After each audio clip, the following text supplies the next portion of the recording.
প্রয়াত হলেন পশ্চিমবঙ্গের প্রাক্তন মুখ্যমন্ত্রী বুদ্ধদেব ভট্টাচার্য।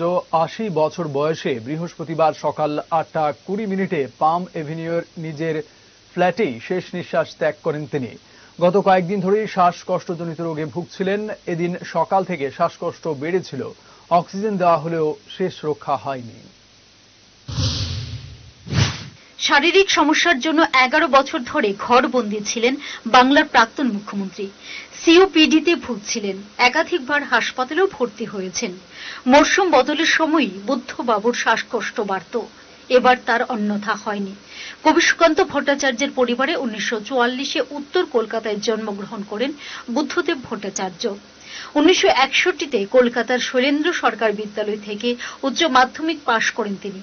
১৯৬৪-তে কলকাতার প্রেসিডেন্সি বিশ্ববিদ্যালয় থেকে বাংলা ভাষায় স্নাতক হন।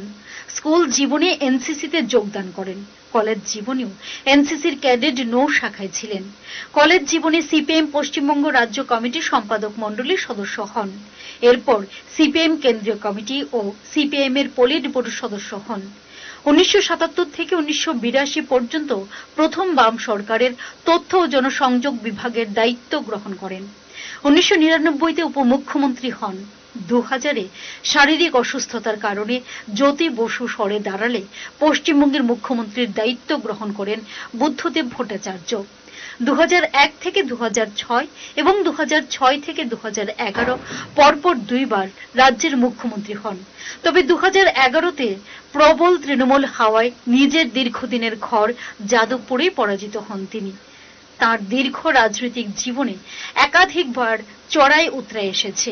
৬০-এর দশকে প্রেসিডেন্সি কলেজে পড়াকালীন বামফ্রন্টের তৎকালীন রাজ্য সম্পাদক প্রমোদ দাশগুপ্তের চোখে পড়ে গিয়েছিলেন তিনি। সেই সময় ছাত্র রাজনীতিতে হাতে খড়ি হয় তাঁর। ৬০-এর দশকে পার্টির সদস্য পদ পান। পরে রাজ্য সম্পাদক মণ্ডলী, কেন্দ্রীয় কমিটি, ক্রমে পলিট ব্যুরোর সদস্য হন। ৭-এর দশকে সংসদীয় রাজনীতিতে প্রবেশ। ১৯৭৭ সালে কাশীপুর বিধানসভা থেকে নির্বাচনে লড়াই করেন, জিতে বিধায়ক হন।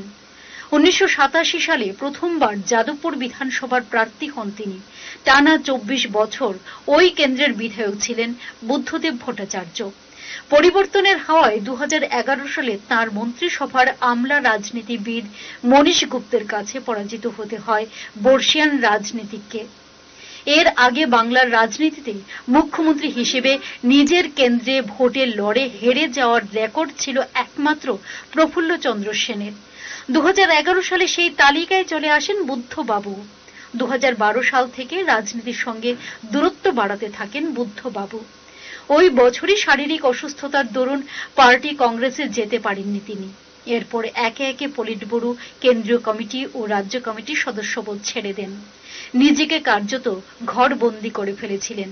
তবে ২০১৬ সালে তাঁকে ফের সক্রিয় রাজনীতিতে দেখা গিয়েছিল। কংগ্রেসের সঙ্গে বামেদের জোট তৈরিতে গুরুত্বপূর্ণ ভূমিকা ছিল তাঁর। সেই সময় দলের অনুমতি ছাড়াই রাহুল গান্ধীর সঙ্গে একই মঞ্চে হাজির হন তিনি। সেখানে তাঁকে বলতে শোনা গিয়েছিল, বাম কংগ্রেসের জোটের বিষয় বাংলার মানুষকে প্রত্যয় করে তোলা দরকার ছিল। তার রাজনৈতিক জীবনে বিতর্কও কম ছিল না। নন্দীগ্রামে আন্দোলনকারী কৃষকদের উপর গুলি চালানোর ঘটনায় তার বিরুদ্ধে অভিযোগ আনা হয়েছিল, কিন্তু ক্লিনচিট দেয় সিবিআই। বুদ্ধদেবের প্রয়াণে কার্যতই বাংলার রাজনীতির এক যুগাবসান হল। Bureau report, headlines Tripura national.